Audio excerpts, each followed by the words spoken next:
اپنے یہاں کچھ بھائی ایسے ہیں کہ مسجد کے اندر جو امام صاحب ہے یا مولوی صاحب ہے ان کے ساتھ بے عزتی کرتے ہیں. امام صاحب کو کی امام صاحب ہاں 1 منٹ لیٹ کہاں تھے؟ جورو کے سامنے بولے گا نہیں, بیوی کے سامنے بولے گا نہیں, بیٹی کے سامنے بولے گا نہیں, بیٹے پر غصہ ہوگا نہیں, ماں پر غصہ ہوگا نہیں, جبکہ یہ سب بے نمازی ہے. کس پر غصہ ہو رہا ہے؟ نمازی آدمی پر, امام صاحب پر 1 منٹ کے لیے. ہم اور آپ جب کسی کی دعوت میں کھانا کھانے جاتے ہیں تو کئے گھنٹہ کھڑے رہتے ہیں؟ اگر شادی کی دعوت آپ کھانے جائیے تو کئے گھنٹہ کھڑے رہیے گا؟ صرف آدھا گھنٹہ. یہاں 2 گھنٹہ کھڑے رہنا پڑتا بھائی, لیکن کسی کا پیر نہیں دکھتا. آج تک کوئی غصے میں نہیں آیا کس کے؟ جو کھانے کی دعوت دیا ہے. تو 12 بجے بلایا ہے, چل جلدی کھانا لگا, چل جلدی کھانا لگا. کسی نے بولا؟ ہنس ہنس کے ملتا خوب بھالو بھائی بھالو, اچھا شادی, سبحان اللہ, گلے مل رہا ہے. اور مسجد کے امام صاحب کو کیا بولتا ہے؟ امام صاحب 1 منٹ لیٹ, 2 منٹ لیٹ. کہاں تھے امام صاحب؟ امام صاحب ہمارا غلام ہے کیا؟ مولوی صاحب ہمارے غلام ہیں؟ ہم مولوی صاحب کے غلام ہیں, ہم امام صاحب کے غلام ہیں, ہم نوکر ہیں. اور امام صاحب کے آگے جو بھی گیا ہے وہ دنیا سے چلا گیا ہے. آپ لوگ بولے اردو سمجھ میں آ رہی ہے؟ اب مجھے پھر سمجھانا پڑے گا. امام کے آگے جو بھی گیا ہے وہ دنیا سے چلا گیا ہے, تبھی آگے گیا ہے. کون؟ مطلب ارے مردے لوگ ہی تو امام کے آگے ہوتے نا. جو مر جاتا ہے وہ امام کے آگے ہوتا ہے, امام صاحب اس کے پیچھے جنازے کی نماز پڑھاتے ہیں. تو جب آدمی مرے گا یا جو مرنا چاہتا ہے وہی امام کے آگے جائے, ورنہ ہمیشہ ہمیں اور آپ کو کس کے پیچھے رہنا ہے؟ امام کے پیچھے رہنا ہے. جس دن آپ بولیے گا کہ میں آگے جاؤں گا اس دن آپ دنیا سے چلے جائیں گے. اور امام صاحب کی دعا بھی لگتی ہے, امام صاحب کی بد دعا بھی لگتی ہے. ایک حدیث سنانے جا رہا ہوں. آپ میں سے اگر کسی آدمی نے امام صاحب کی, مولوی صاحب کا دل دکھایا ہے اس سے گلے مل لیجئے. اگر نہیں ملیے گا تو وہ بد دعا کر دیں گے تو ہم کہیں نہیں رہیں گے. دلیل, بغیر دلیل کے بات نہیں کرنے کا. صحیح بخاری کتاب الاذان حدیث نمبر 755. سعد بن وقاص رضی اللہ تعالیٰ عنہ کوفہ کے گورنر ہیں. تو ایک آدمی کھڑا ہو گیا, بولے ان کو تو نماز پڑھانا نہیں آتا. ایسے لوگ ہمارے یہاں بھی ہیں جو کبھی مدرسہ نہیں گئے, پڑھے نہیں, لیکن بڑکا مفتی ہے. اور اپنے یہاں تو بچہ پیدا مفتی بن کے ہی پیدا ہوتا ہے, چھوٹا کوئی بھی نہیں ہے. اور اپنی ہر مسجد میں سب لوگ مفتی صاحب ہیں, صرف امام بیچارہ مفتی نہیں ہے. جو 7-8 سال 10 سال 15 سال پڑھا, اس کی لنگی پھٹی, محنت کیا, کہاں کہاں کھایا, کیسا کھانا کھایا, تو اس کی اہمیت ہے. ہم ہی سب سے بڑے مفتی ہیں. تو ایک آدمی تھا, اس نے اعتراض کیا تو ان کو ہٹا دیا گیا, دوسرے بنا دیے گئے نمازی.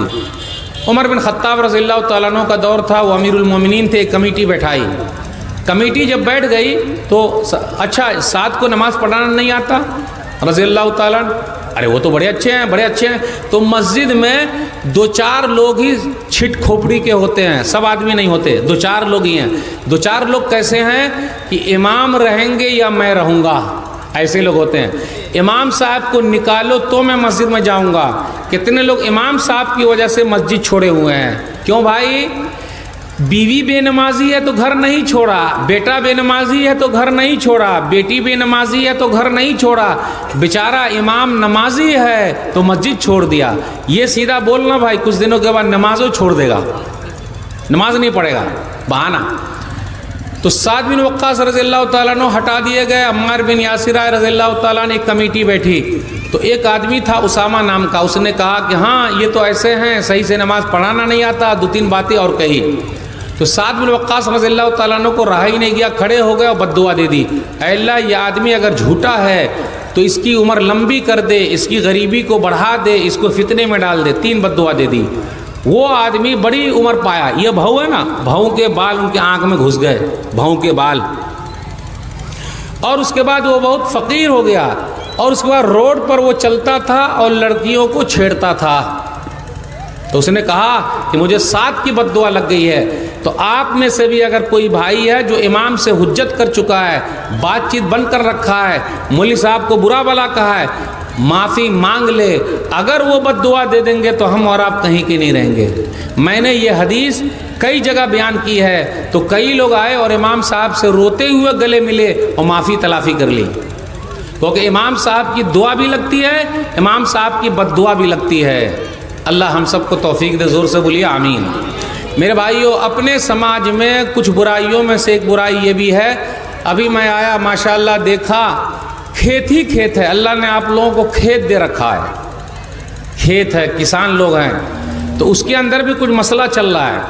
حدیث کے اندر غور کریں، صحیح مسلم کتاب البیوع حدیث نمبر 1536 کہ رسول اللہ صلی اللہ علیہ وسلم نے نہا عن کرا الارض، زمین کو کرائے پر بھرنا پر دینے سے منع فرمایا ہے، اور نبی صلی اللہ علیہ وسلم نے روکا ہے کہ زمین کو کچھ سالوں کے لیے بیچا جائے، اور نبی صلی اللہ علیہ وسلم نے اس سے بھی منع کیا ہے کہ پھل پکنے سے پہلے ہی بیچ دیا جائے۔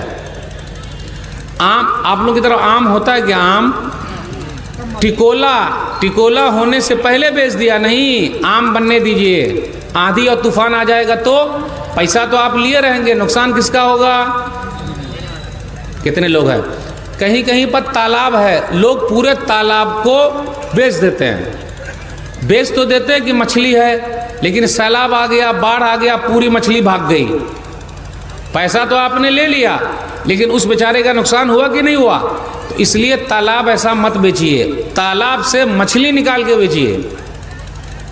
تو دھوکے والا مسئلہ بہت چل رہا ہے، بھرنا والا بھی چل رہا، پیسہ دے دیا، جتنے سال تک ہے پیسہ رکھے رہو، پورا استعمال کرو، پھر پورا پیسہ لے لو، تو پیسہ تو ہم کو مل گیا، اور ہم نے جو 2 سال 3 سال 5 سال 10 سال جو زمین استعمال کیا اس کا کیا دیا؟ تو میرے بھائیو، ہماری اور آپ کی کمائی بھی حلال ہونی چاہیے، حرام نہیں۔ کمائی کو حلال کیجئے، کمائی کو حرام مت کیجئے، اس کا خیال رکھیے۔ ایک چیز اور، اب آپ لوگ کی طرف ہے کہ نہیں یہ تو میں نہیں جانتا، اس کو کیا بولتے ہیں؟ یہ 2 کھیت کے بیچ میں جو ہوتا ہے اس کو آڑی بولتے ہیں ہم لوگ، آپ لوگ کیا بولتے ہیں؟ آلی بولتے ہیں۔ تو پہلے اتنا موٹا موٹا ہوتا تھا، پرانے بزرگ جانتے ہیں، پہلے اتنا موٹا موٹا ہوتا تھا، اب وہ موٹے سے پتلا ہوتے ہوتے ہوتے ہوتے ہوتے ہوتے ادم لکڑی کاٹنے والے آرے کی طرح پتلا ہو گیا ہے۔ جانتے ہیں لکڑی کاٹنے والا آرا ایسا آتا ہے نا، ویسا یہ بھی مار رہا، یہ بھی ادھر سے بھی کداری مار رہا، سیدھا بیچ میں پتلا کر دیا، اب چلے گا کس پہ؟ اور اللہ نے برکت چھین لی، آج کھیتوں میں اتنا اپجاؤ نہیں ہے جو پہلے ہوتا تھا۔ اس لیے میرے بھائیو، احترام کیجئے، کھیت کا بھی احترام کیجئے، جتنا ہے بس اسی کے حقدار ہیں۔ ایک چیز اور ہے اپنے یہاں، وہ ہر جگہ چل رہا ہے، کچھ لوگ دوسرے کی زمین پر ناجائز قبضہ کیے ہوئے ہیں، بہن کی زمین ہے، بھائی کی زمین ہے، پڑوسی کی زمین ہے، بازو والے کی زمین ہے، سرکار کی زمین ہے، کتنے لوگ روڈ پر قبضہ کیے ہوئے ہیں، کتنے لوگ پانی کا بہا ہوتا ہے، ندی ہوتی ہے چھوٹی چھوٹی ندی، وہ پوری ندی کو پاٹ کر کے اس پر گھر بنائے ہوئے ہیں، دکان بنائے ہوئے ہیں، اور بولے سرکار کا ہے نا سب چلے گا، چلے گا نہیں میرے بھائی، سرکار کی زمین ہے تو سرکار سے پوچھ کے بنائیے، قبضہ کیوں کیجیے گا؟ بمبئی آپ لوگ گئے ہیں کہ نہیں گئے ہیں؟ بمبئی اگر گئے ہیں تو دھاراوی ایک جگہ ہے، ماہم دھاراوی، صحیح جان لیں، وہاں آپ دیکھیے گا ایک روڈ کا نام ہے 90 فٹ روڈ، یعنی 90 فٹ روڈ، دونوں طرف سے لوگوں نے اتنا جام کر دیا کہ بیچارہ 9 فٹ روڈ رہ گیا ہے، یعنی 0 ہٹ گیا ہے۔ صحیح ہے یہ؟ گاؤں گھر کی جو گلی ہے، اپنی گاؤں گھر کی گلی بہت پتلی ہے، اور کتنے لوگ روڈ پر ہی منہ کھولے ہوئے ہیں، روڈ پر ہی پانی پھینک رہے ہیں، روڈ پر ہی پیشاب پخانہ کر رہے ہیں، چلے گا؟ میرے بھائیو، روڈ ہمارا ہے، اس کی صاف صفائی ہمیں اور آپ کو کرنی ہے۔ صفائی آدھا ایمان ہے، تھو تھو تھو تھو تھو تھو جو کر رہے ہیں، کھینی کھا کے، گٹکا کھا کے، پان کھا کے پورے کو لال لال کر دیا ہے، گندگی پھیلا رہے ہیں، تو لوگ کیا بولتے ہیں؟ یہ مسلمان لوگ کیسے ہیں؟ کتنے گندے لوگ ہیں۔ میرے بھائیو، صفائی آدھا ایمان ہے، الطہور شطر الایمان۔ بقرعید کے موقع پر جانور سب کا